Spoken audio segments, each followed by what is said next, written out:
She was married to one of Zimbabwe's musical icons, the legendary Oliver Mtukudzi. She was always the silent support system that was ever present by his side throughout his musical career. We all know her as My Daisy Mtukudzi, wife to Tuku. But beyond that is a strong Zimbabwean woman who has lived a full life, a woman who ensured that the internationally acclaimed brand Tuku had a home to come back to, a business and art center that would inspire and nurture local content, whilst being a mother, wife, and life partner to one individual who would put Zimbabwe on the global map. As we commemorate the passing on of Tuku, I am humbled to meet the woman who is carrying on this legacy.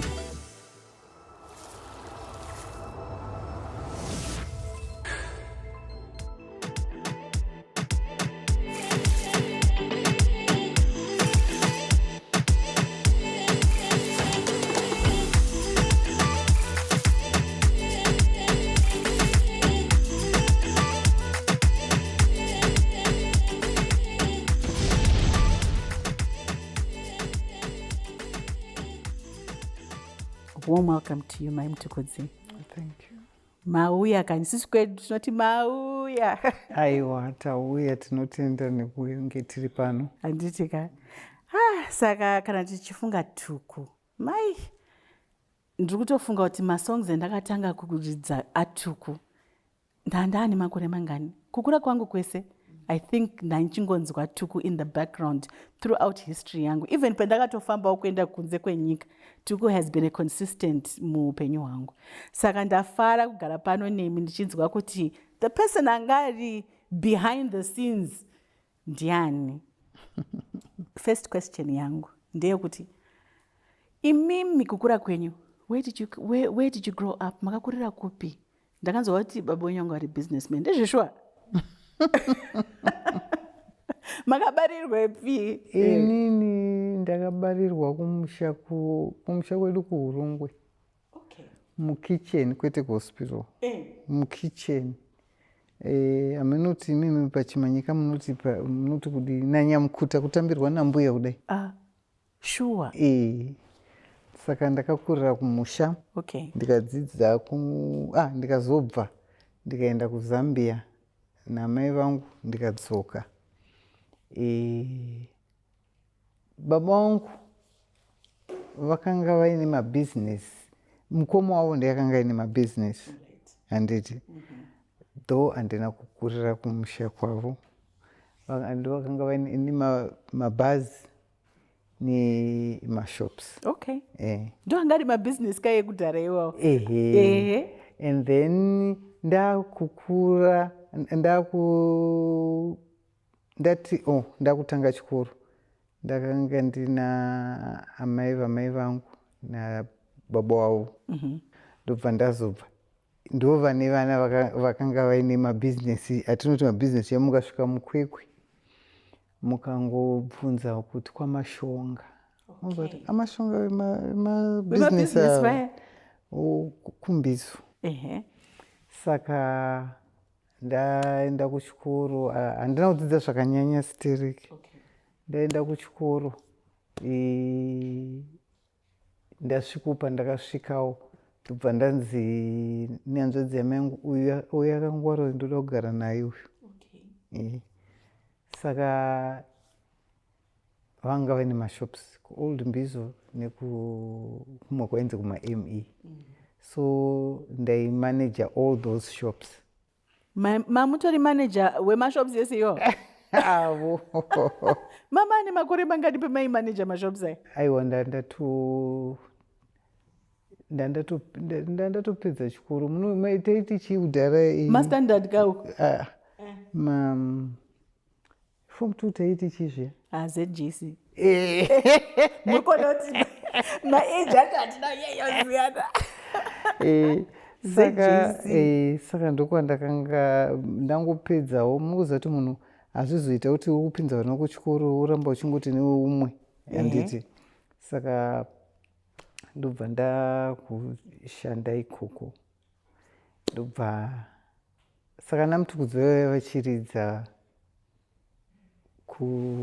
handiti vaitendera nenyika vachiridza mumahall. so ini handingamuzivi kutaura chokwadi Emily. Saka vaitamba nevamwe sekuru vangu vainzi Samuel Matiza vaisenza ainzi Rothmans. Ndichikuiziya. Rothmans handiyo yaita fodyere. Exactly. Saka ivo vakabva vauya kuhall kuya vachiona hall ndofunga vaida kuridza. Saka ndobva vati ndofunga vanga vaine nzara. Shamwari yavo bva yamuti kuno kana uchida zvinhu zviri smart andipa pasera pashopu yekwamashonga ndopaungatonowane zvinhu zviri nani.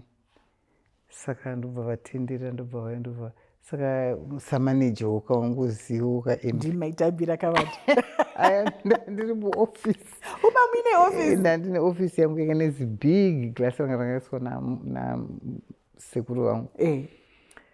Ndobva vakutenga vakudiwa vakutsvaga pekugara kuti vanenge. Ndobva mukomana wandaishanda nebva ati sisi vari kukumbirawo macheya kana chiita kuti vape maextra 2 chairs vauda kudii.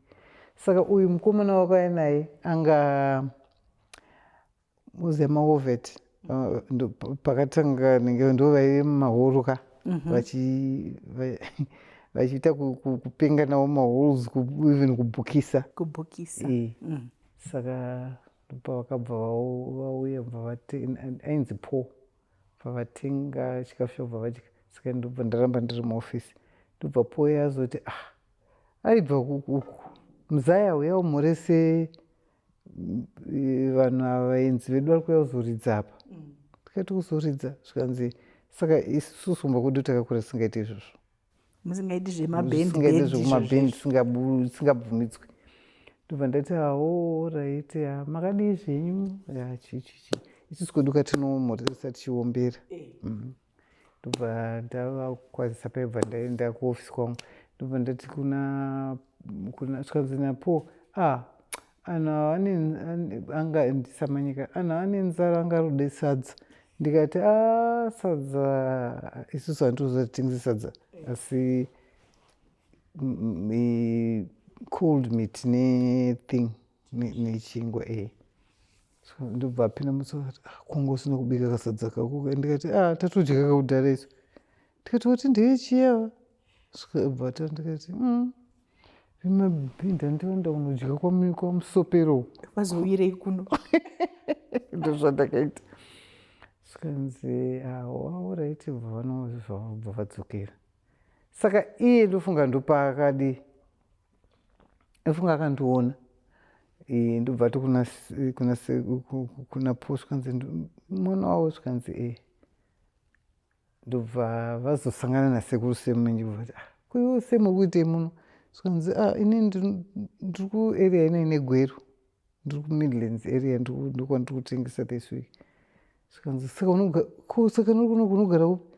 Akabva tumba kwedu kumba kwatete wangu kwamashonga uko.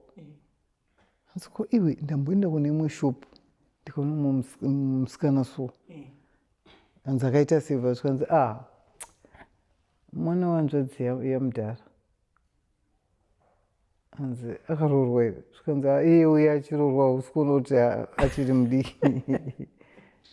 Anzi hanzi hapana zvaakambotaura. Saka airamba chingo. Saka vhiziti yacho yakabva yanyanya. That was 1980. 1980? Okay. Yakabva yanyanya chiri panenge ari off anouya kukwekwe ungoenda kuna napo kwekwe yobva ati ndoda kuona muzukuru wepapa.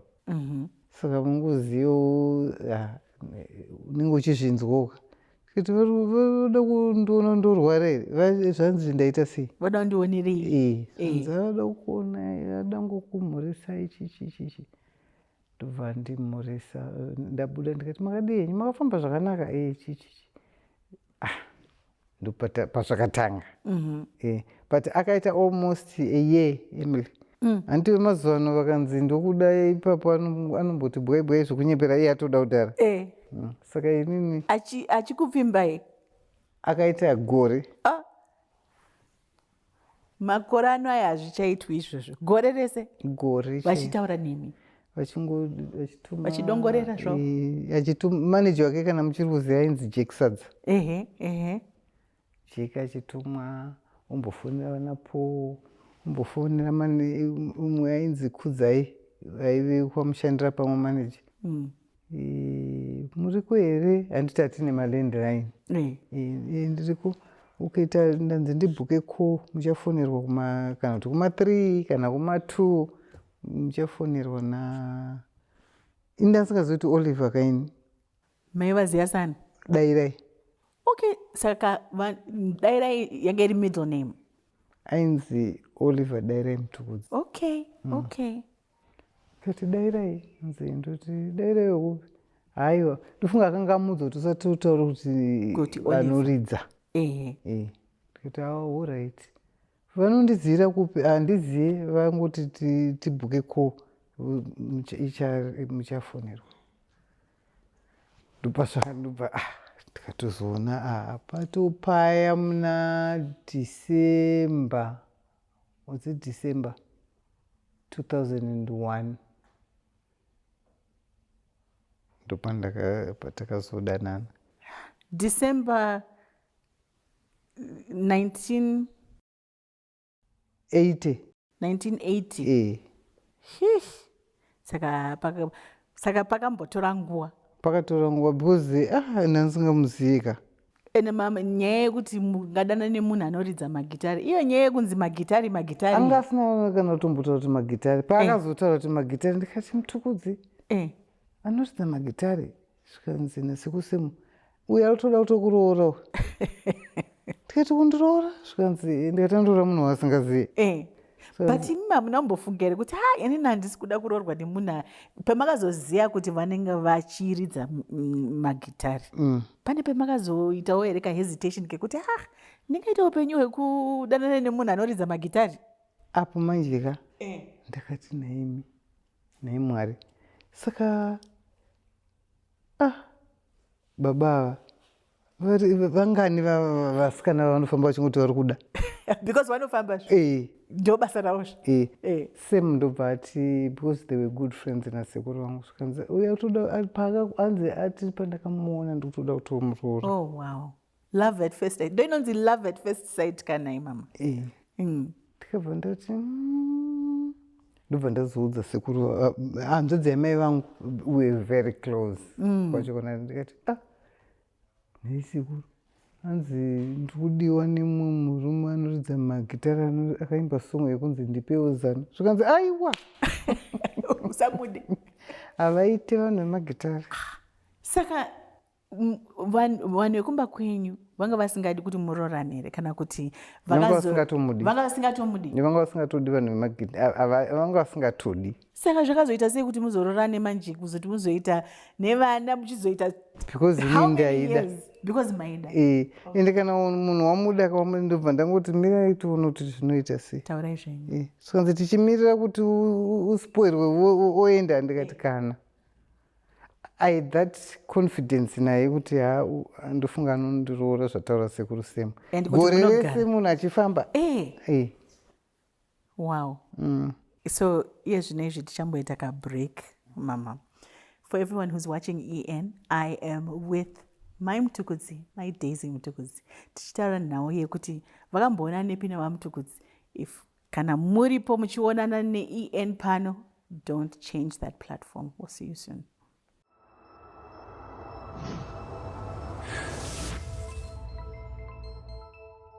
I need a hero. I need a hero today. That's right. Talco, always connected. There for you more than any other. Saves the day, keeps me connected. It's my hero. Talco. Business to your hoe. I've got it all selected. Faster than a bullet. Keeping you connected. Don't worry about a buffer. Life's speeding like no other. All the time, anytime, anywhere. It's velocity.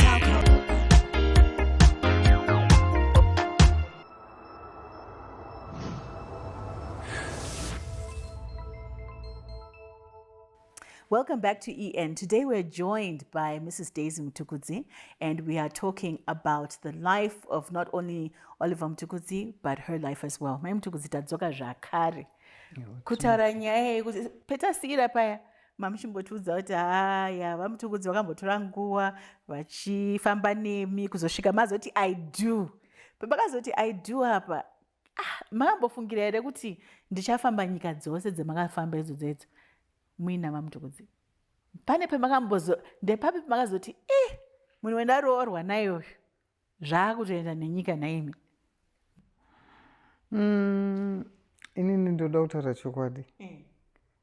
At first semunhu unenge usina kuzvijaira, asi zvakazoti zvapinda Emily muropa umu, ndanda kuzvifarira zvokufamba kuita kabriefcase chaiko. Saka Tuku aita zvemusic yake, handiti inini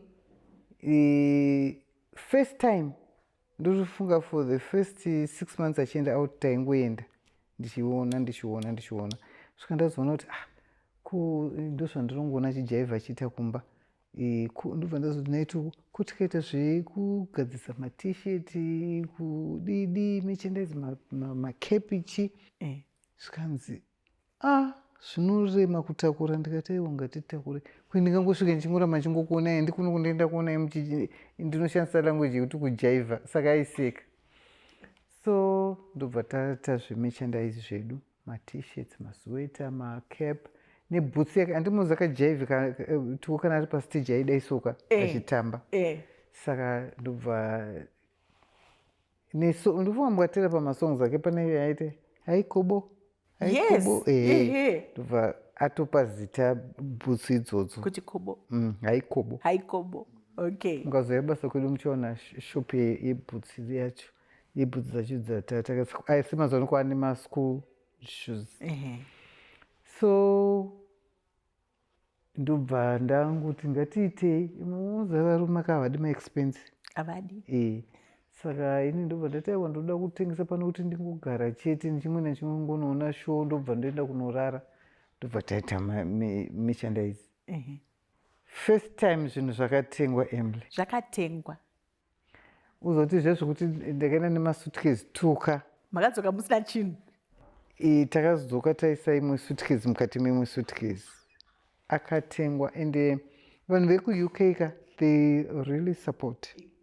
Zimbabwe diki ka it's a sub-Zimbabwe. Ende futi hatimboti UK chete, even kuAmerica, even kuSwitzerland. Ndakatoshamisika Switzerland ine varungu unoziva ve-white hakuna vedu vakatsva nezuva. Vekuti kuti unofunga kuti hatombotengi. Vanenge vachiteerera Tuku. Exactly. Ndakatengesa zvezvokuti iye anenge achiita mari yake, anenge achiita zvestage yake ka indotakura zvinhu kana zve 1000 2000 zvototengwa zvotopera. Saka idea yemerchandising yanga iri yenyu ndo yanga itori business renyu kaita? Hapana zvandaita kana ndaenda. So zvezvokuti tichisvika vanhu panoenda kuvenue kunoseta because tukaingosvikira pamainterviews like this, tichingotorwa kuairport hatisisina akuenda kana kuradio kana kupi handiti. Isusu toenda kuhotel todi ana Sam, you know Sam Matauri? I know Sam Matauri, he's my brother. Yes. So Sam was our manager. Yes. Ubva vaenda kunoseta ndobva ndati kuna Sam, please musazokanganwa table yangu, mama inoda muripo. Ndoti Sam, nechekudhoo kunopinda nevanhu ingotsvaga panoona panoita kuti nditengese. Business skill ndo yakuchishanda manje pamaproducts ekuba kwenyu. Sam zvaimunetsa voisa zvezhe. Saka panonzi vanhu vari kuenda kuvenue paya, handiti it's either ndindotanga kuenda kana kuti ndaizoteera ndonotengesa. Ndosvika ndoisa zvinhu zvangu kana mazarisa vanhu manje vamwe vanenge vachida but kuEurope kwakanaka vabe. Kuti mwanto yachitokubatsira. Vanhu vanenge vadaiso kuwanda. Tuku panozoti manje auya akuridza half time vadzokazve vodzoka vanoda maautographs pama-t-shirts. Saka ndakanda kuziva manje ndangwara Emily ndaitora kuti ma-t-shirts kana 20 kana 40 unosainwa kana ma-CD handiti ndiyo autograph yacho unosainaka ndoyandozvisapo. Ine autograph yaidhura yanga isiri price yatochinja price ka yatochinja price. Ine CD ine autograph inotodhura. Exactly. But vanhu ava manje vari kunze vanoda autograph havadi chisina kunyorwa. Saka ndokaireka side business kangu and up to now ndinorwadziwa Emily nemurume wangu because akandiintrodusa kune zvimwe uze anga asiri mudzvinyiriri. Wow. Handiti munhu weye ari selfish wokuti anoti auite ichi audai do what you want. I support and ini ndichimusapota ndopaakazotaura kati ndiye anambofunga kuti ungabvuma kuti uenda kushoneni usvika utoisa katebhura po wakutengesa. Ndikati kundoku mari yacho ndokuwanika kwainoita. So he really loved that and he was very proud of that and neni kutaura chokwadi ameno kuti vamwe vanoonawo varume vakadaro here handizivi. We were good friends, noti mukadzi nemurume aiwa good friends. Shamwari chaivo tichero tiri kumba tichitaura nyaya yodai tichiseka kurowana maoko. Even tichidhiraivha tiri two unotoona kuti vanhu ava kuti zvezvokuti vanhu vari mumotikari anenge akadai umwe akatarisa uku umwe ari pa40 vari kuona kunge vari kuverenga miti kuti iri kufamba sei vari uku. Ini ndandisingadaro. Isusu naid ndokangana kuti ari kudhiraivha. I think mukabvunza vanotiziva hatasingashedzani kuti amai kana kuti ichi dd. Nanchida kutovhunza kuti ndo yange iri zita renyu here vaikushedzai kuti d. Ini ndaimushedzawo kuti d. Wow. Dairai izvi. So taita we were good friends. Ndikapinda mutown akabva kumba kuseni akapinda mutown inini ndikapindawo mutown akafona kumba akanzwa kuti handiko wapinda mutown uri papi nditaura pamwe aiwanzofona ngatiti kana kuti kumalunch time uri kupi handi tinodya kwakati kana kwakati toenda tonodya kana akabva kumba asina kudya breakfast zvandanga ndisingade kuti zviitike aitobva kumba adya breakfast but kana apinda mutown aenda asina kudya ndikapinda mutown ndi uri papi ndiri une time uye tiende timbosangana zvedu tidye hauna nzara because munhu anga nemaulcer uti ufunge ndiri kutoda but ndiri busy chichi kana zviita kuti ndigire kana kutoti handei kwamambo paavhonderapo handei tinoita quick one wodi wodzokera. Saka nye concept yepakare paya yange iri concept yani ndiani akafunga kuti ngatiitei. Ndoda kutaura chokwadi takazofunga kuita pakare payeka taibva kumusha handiti ndobva tasangana naJames Makamba. Saka anga nechinhingi chakanaka ndobva taenda ipapo ndobva takutaura nyaya ndobva James ati imi munoziva kuti ati Elvis Presley anga ane something handi ndobva ndati but nei Tuku isusu tingatadzi kuita chinhu chakadaro chikuti retirement yekuti handi music haina pension ndo pension yedu James ndobva asika ndobva tukati asi zvinoita tikati ngatitsvagei nzvimbo saka akambotsvaga mararo makashaya. Mama akutogara Norton here ipapo. Ini ndobva ndanzi hazvo zvamanje kaizvi hazvisi zvakudhara sirika ndezvemanje apa. aiwa Pakare Paye ndeyemanje Okay. kuma-2000 Okay, all right. kuzotanga kuvaka kuti 2003 Saka hainyatsa kupusha kuti apa ndo petoda kunyatsa kuti maartist vauye vazorore vadzidziswe vaite sei. Yange iri vision yani? Yange iri yenyu here kana kuti yange iri yenyu pamwe chete? yanga iri yatuku yekuti maartist adzidziswe. Because he didn't want kuti career yemusic ipere, handiti vanhu vaiti marombe. Exactly. Saka aida kuratidza vanhu kuti chi zvinoita.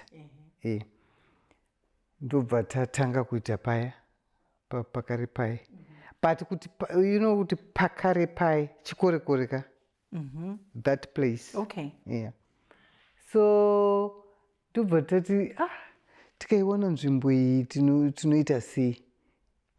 Panganzi chii zvikanzi ameno kana zvoti. Saka inini ndinoita zvokuita zvejurawo handiti. So pane kakona kandairenda kune mumwe murungu ainzi Sandra Hammond. Ndichirenta ndiri ipapo ndichiita anonzi mai zvimapanel zvemajurawo. Mai Hammond vaona kuti Zimbabwe iri kuramba ichingoita Zimbabwe yevanhu vatema. Akati inini handichada kugara muno. Ndotama ikatanga kubuda varungu vakawanda ka. Zvikanzi ndakuenda. Daisy, don't you want this place? So she gave it to you. Sold it to you. Sold it to us. Ndikati what? Zvikanzi I'm trying to sell this so that I can get a house. I want to go back to UK. Or maybe I'll go to South Africa in Cape Town. Why? Because she was such a nice old woman. But you can ndongoziva zvevarungu vanga vakagara mumapurazi umu. Hanzi aiwa vamuna hamuchaita. Ndikati aiwa kani. Then she said, no, I will sell it to you. But ndati how much ubva ataura. Ndikati let me talk to my husband. Vandataura naTuku. Tuku akati handina mari. And zvinonetsa izvi nebasa redu tinozozvigona. Ndikati zvinoita. So when he got his inini handiti I'm into jurawo. Yanga itori business remamuri kumhanyisa ipapapo. Inini ka? Nyaya yemajurawo. Ndakaita kana uchienda kuBlue. Handiti mukasvika muNorton panonzi Pakarina. Yes. Pasafe station paya. Ndapaziya. Munozova panogadzirwa furniture yakanaka stereka. Oh. Okay. Ndo murungu iyeye takamuisira madraw partitions kufarm kwavo. Okay. So it was a big project. Yes. Ndobva ndapuwa mari yangu yakanaka fane deposit. Ndobva tukundamuti ona mari zvikanzi ngatichengete amupedzi. Anga asingade zvinoizi nevanhu kana zvechikuruku. Zvikanzi tangai mapedza jurawo yemunhu muzodi tozotanga kuyuza mari iyi.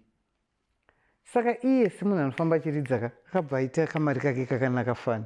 Mucho mabatanidza. Hatina mbobatanidza. Hatina. Ndobva aita se tukubva ndamuti mukuti matumirwa ningi kuti kwaita mari iyi. Kuti ngatitengei ikapo.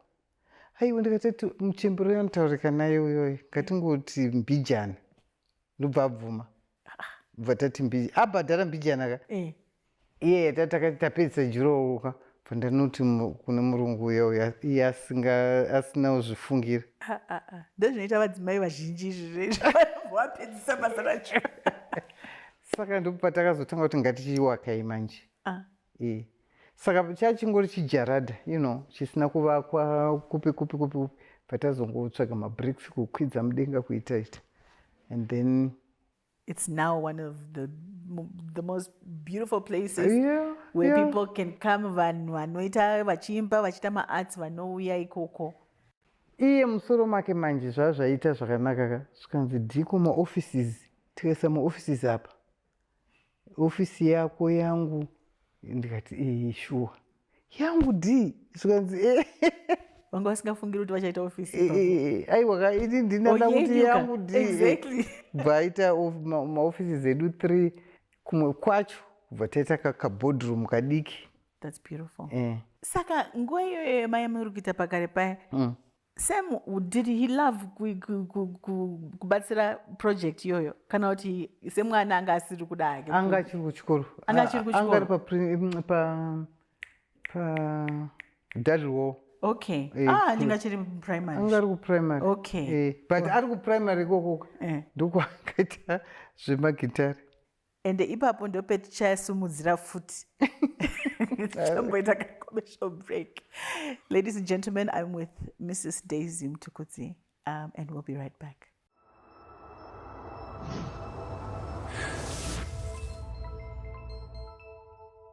My name is Tanaye, and I am a freelance writer, blogger, and a social media content creator who's slowly moving into video creation for YouTube. I've been writing for the past 3 years, and to be honest, I've enjoyed the experience. I enjoy it because I get to work from home. I get to work from awesome cafes around town. I get to work from parks, wherever I really feel the inspiration can come from. Broadband has helped me because it has made my life a lot easier because I get to interact with a lot of cool and awesome people that inspire my work.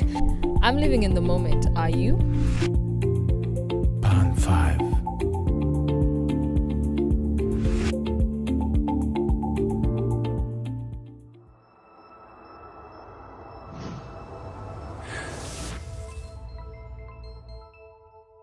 Welcome back to the EN show. And as I said before, I'm with Mrs. Daisy Mtukudzi, but we are also joined by her daughter, Samantha. Samantha, welcome. Thank you. Great. So, na mama tachitara nyaya kuti Samson, ndizvo? Haditika Samson akatanga kuita zvemusic achiri mwana wechikoro primary. Mai we zvangu. Saka ainyorere, aidiko, aiimbere. Kumba kwenyu munongomuka muchiimbere. Zvaiita seiko kumba kwaMtukudzi. Ini ndofunga ndezvekudzinza kwaweni. Zvekuimba izvi. Because inini I was shocked kuenda kuchikoro kuDadlow kunoona inonzi chiya end of the year. Yema consultation days. Headmistress wotaura but tichitaura mira tite entertainment timbopuwa entertainment nevana vepano pachikoro. Anouzotatura zvinhu kumba. My instruments. Imagine. Oh my goodness. Taenda natukuka kuchikoro kwe. Takashamisika kuti kuti entertainment band yacho iyi grade 5. Wow. Grade 5. Inini personally ndopandakazozva kuti vana apa vanenge vachinonoka kurara vari kune imwe lounge vanenge vachiita izvi zvavanenge vachiita izvi. Vanoena sisi vacho era. Eka. Song yake yakatanga kugona kuridza instrumental yake inototi netsei ndipewo zano. Wow. Tikati munhu uyu kumakodzi aya ari kumaona kupi? Baba vacho vakatoshamisika. And then from there abva paDadlow kuPrince Edward mungoziva Paye ka nejazz band ravo inobva yatongo mwana vanotsvaga talent ine mwana. Yes. Vaoneka kuti is good at that.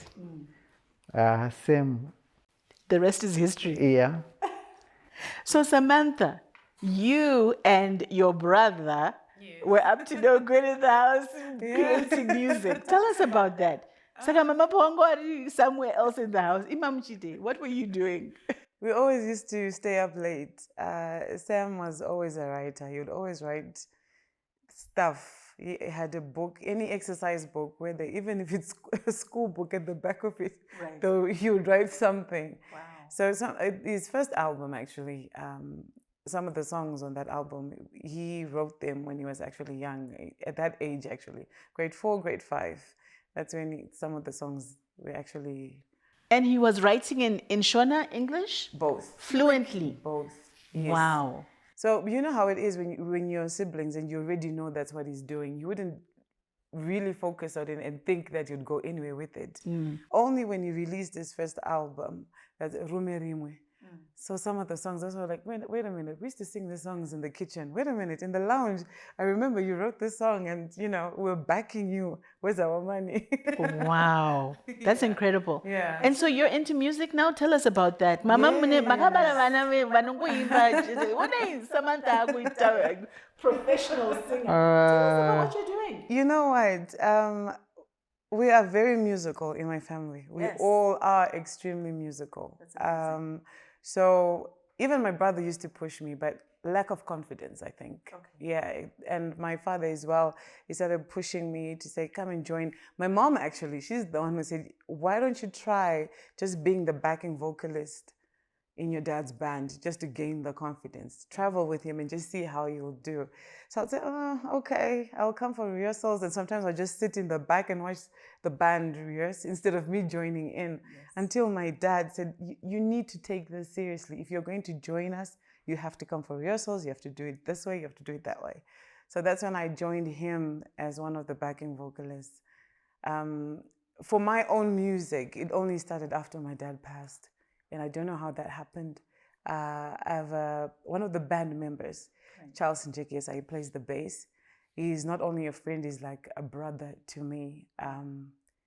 He plays chords on one of the acoustic guitars at Pakare Paye. He's playing and then he says, say something. And I didn't have anything to say. And then for some reason, he kept playing the same chords. And that's how I came about with the very first song I did for my dad, which I released in 2020 on my dad's birthday.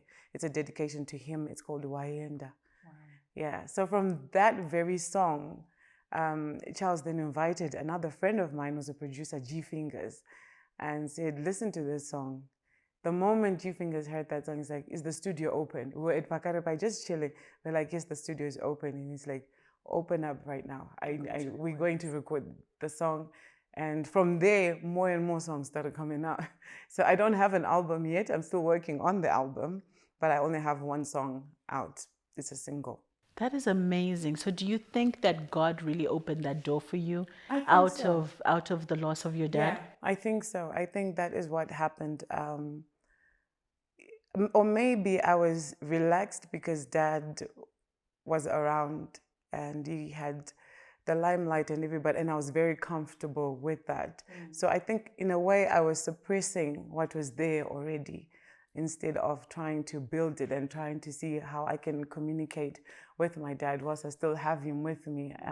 Unfortunately, I don't know where the power, where the strength came from for me to start writing my own songs. The Black Spirits, the band, they actually know some of my songs, so they always push me. So Sundays we have performances for free. All artists, whether you're a Pakare Paye product or you're an artist from somewhere, you can come and perform your song so that you are known. So that's where I was singing some of my songs, and people were actually shocked that I have a couple of songs. So clearly, people need to make their way to Norton.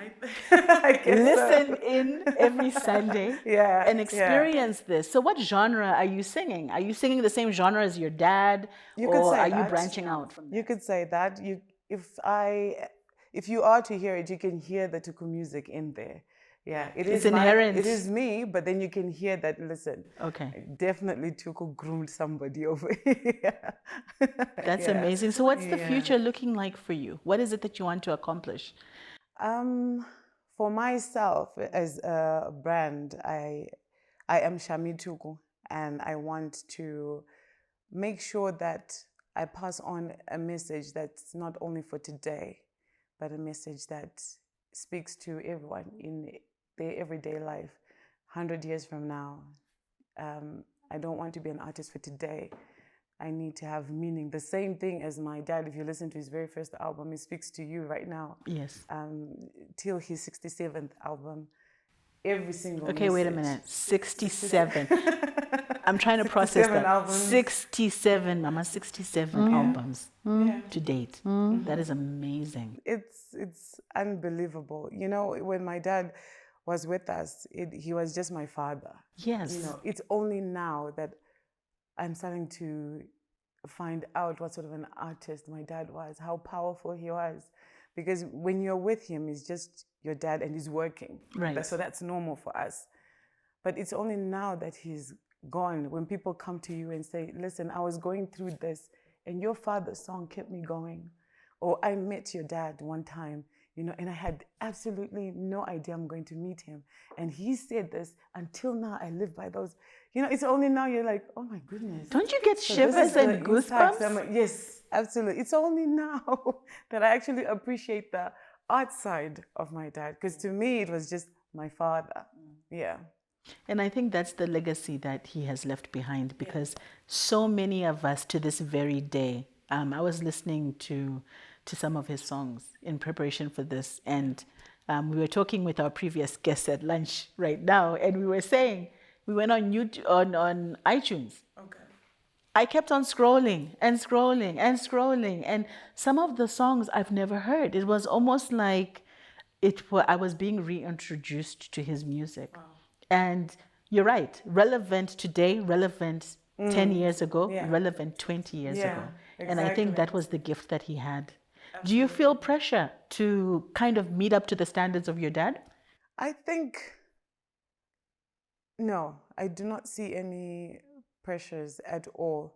I think because my parents always allowed us to be who we want to be.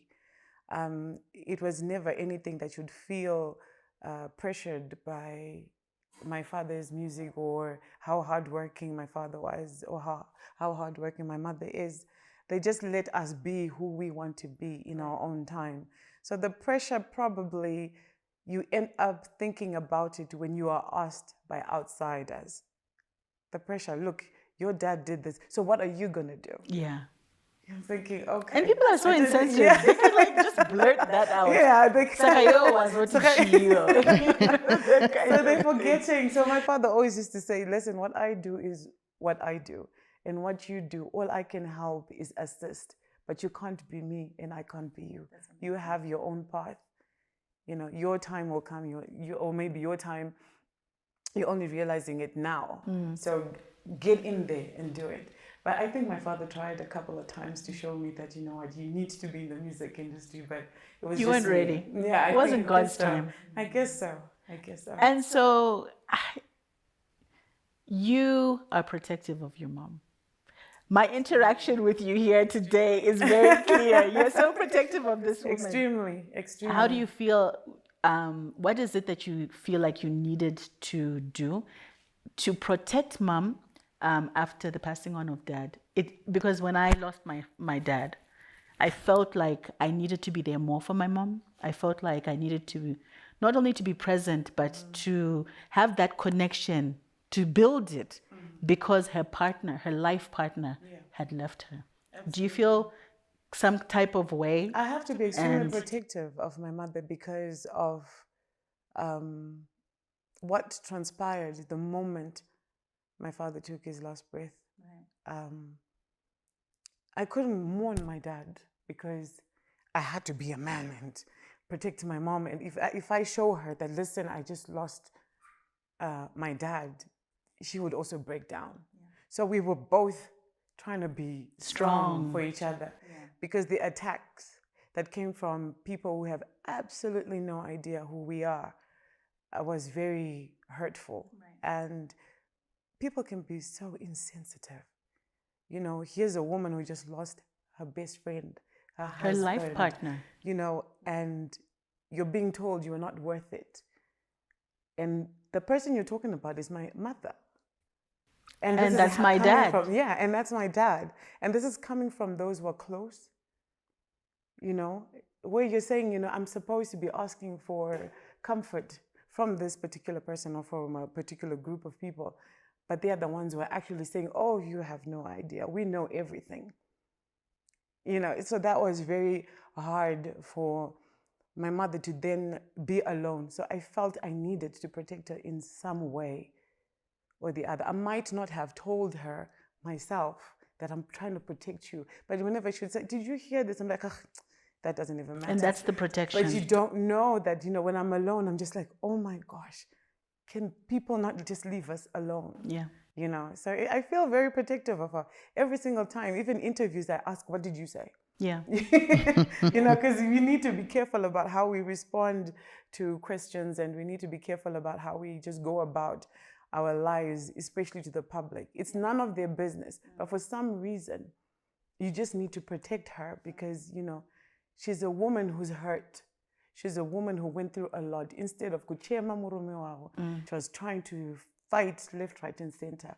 Be it those close, be it those who have absolutely no idea. So it was very hard, and I feel until today I still need to protect her. And I think the natural instinct of a daughter will always be to protect the mom. Of course. As much as I know mama munenge muchifunga kuti muri kuti protect isusu. Yeah. But kana takura, Yeah. our role is to protect you.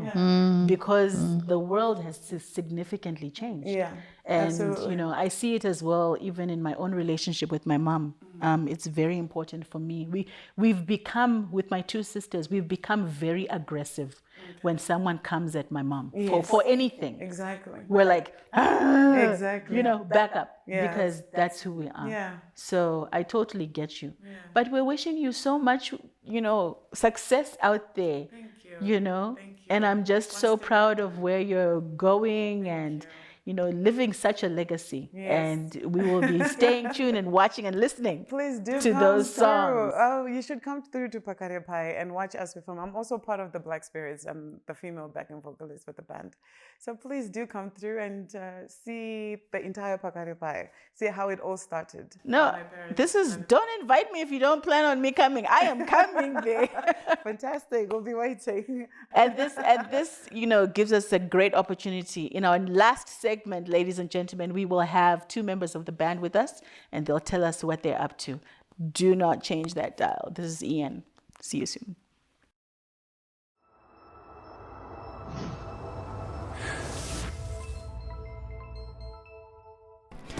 I dance for a living, not an orthodox career. My name is Sean Mambere. I'm an award-winning dance choreographer. Well, I've built a brand from dancing, and I earn money too. The internet has made my life easy and so much fun.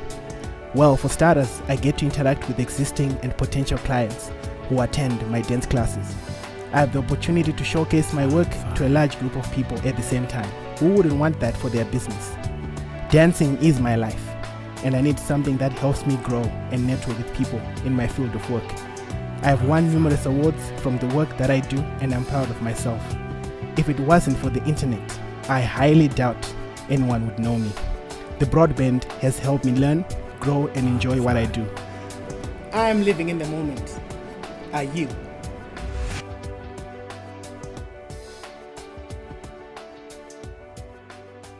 Pan 5.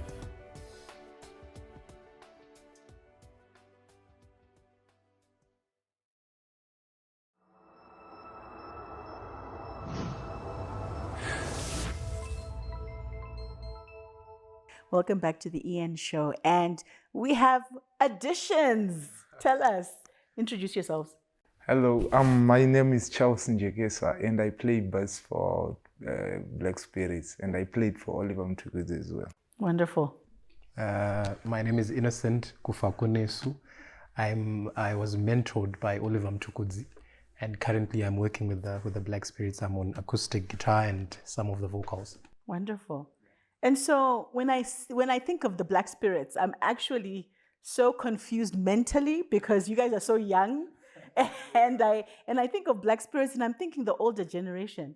But clearly Mtukudzi had a plan for his legacy, because if he brought you guys on the band at such an early age, because you guys are what, in your 20s?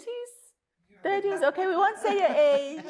You guys are looking at me like, yeah, we're somewhere around there. We can explain. So clearly there was an intention, a clear intention for the legacy to continue.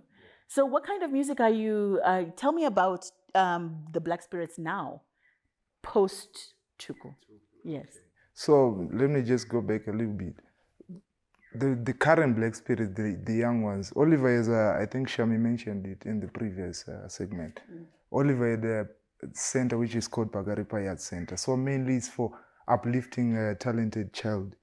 So mainly we have young students and young kids who don't have anywhere to have access for instruments and stuff. So that's where the whole band, the youngsters, came from Pakare Paye Art Center. Yeah, so to answer your current question, we suffered a lot when Oliver passed on, because he saw us growing and we grew with him when he was mentoring us. So when he passed on, it was a huge gap, it was a sad moment. But we said, you know what, we cannot just let this legacy die. And we tried to do rehearsals and we did stuff, and we are now full functional. We are now full functional, and we are ready to You're ready to conquer. the world days, and just come as back the with a old bang. man. And one of the things that we were talking about just during the break, oh my goodness, you guys have blessed me with music. I'm just like so emotional right now. But I just wanted to say that, so if people want to reach out and to hire you guys, or if they've got a function and they're saying, how do we bring back the memories of Tuku? Would that be correct to say that there were memories of Tuku? Or this is a new genre of Tuku music? What is the difference? And how do people reach out to you? How do people, how can we connect with you? For contacts, they can email on pakarepayemanagement@gmail.com. Or they can dial the numbers. I'm sure they're going to come out on your screen. We're going to show them. Yeah.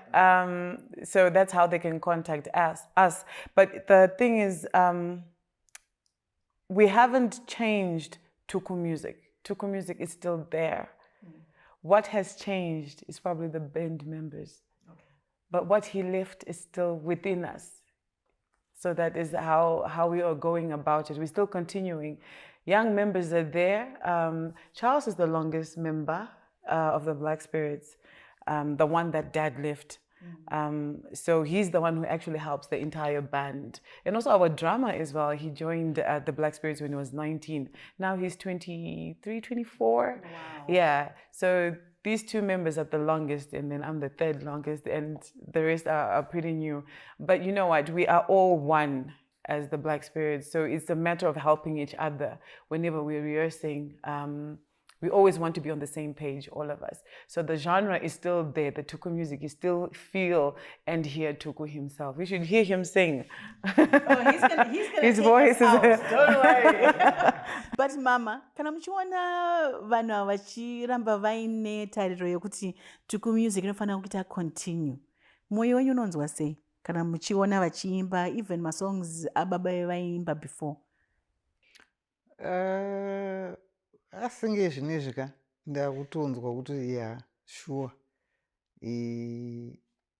baba ava vakasiya chipo, nekuti vana vanenge vanga vamboremerwa. Munoziva kana muchangofirwa zvakaoma. Vana ava mudhara pavakafa 2019, ndofunga kusvika 2020 wese akapera, vanhu vachingotaura zvavaitaura. Vana vakaenda kwavanoenda kuti vangonoridzawo, poita noise, vana vochema. Handiti vakakwira pastage vakangoda ngoti de imi. Saka manje, as it is now, I'm very happy. Tuku akashaya musi wa23 January, musi weSunday, anenge achikwanisa 3 years. Saka nezviri kuita vana ava ka, I think kana ivo kwavari vari kufara, because right now inini ka ndinotonzwa kufara kuti at least band rake, kwete zvinotedzerwa nevamwe kunzi zvazoti hande kwakati mamwe mabhendi ari kuridzawo masongs atu rake Black Spirits yake yaakasiya vari kuita. Saka I think to him, kana vachishinzi vanonzwa, handiti kuchechi tinonzwa kuti in spirit. Saka I'm quite happy. Ndikufara on behalf of him. Dai vana vachi vazoramba vakabatana kuti zvinyatsoita vachiita marehearsals avo, ende naizvozvo zvokuti contact yekuti munhu anogona kuvashedza, it's very important. Like now zvavasimba kudai, I think zvinoita kuti neno nditi It just makes it 360% kuti zvinhu izvi zvavakasiya zvicharamba zvichiendera mberi kusvika amen. And ndozvetinoshuwirawo isusu wacho. yeah. Do you guys have new music that you'd like to create that is under the genre? But and who is going to be creating this music? Because I want to look at that person and be like, okay. Well, we have 67 albums. No time for new music anytime soon. Okay. No, 67 albums, and that's how many songs? How many? My goodness. So we're still okay. Okay, for now we're good. We're good. We'll catch you in the next 5, 10, 15, 20 Yes. years. Maybe, yeah. If anything like that. Okay, so great. Thank you guys for joining. It has truly been an honor. I am so honored to be sitting here today with you.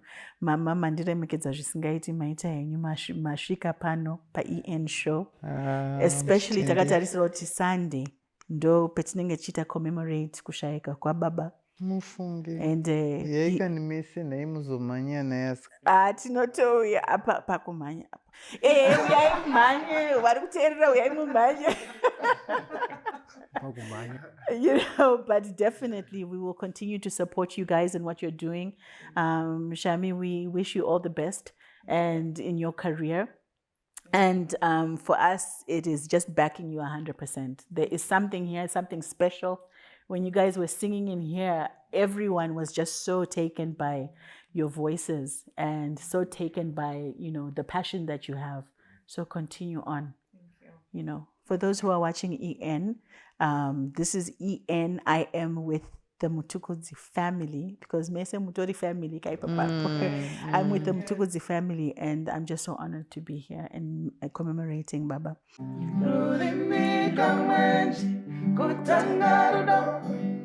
Kamoto kambere kupisa mushangwana Rurimi kamwenji kutangarudo Kamoto kambere kupisa mushangwana Rurimi kamwenji kutangarudo Kamoto kambere kupisa mushangwana Rurimi kamwenji kutangarudo Kamoto kambere kupisa musha Urimi kamwenji kutangarudo Kamoto kambere kupisa musha Urimi kamwenji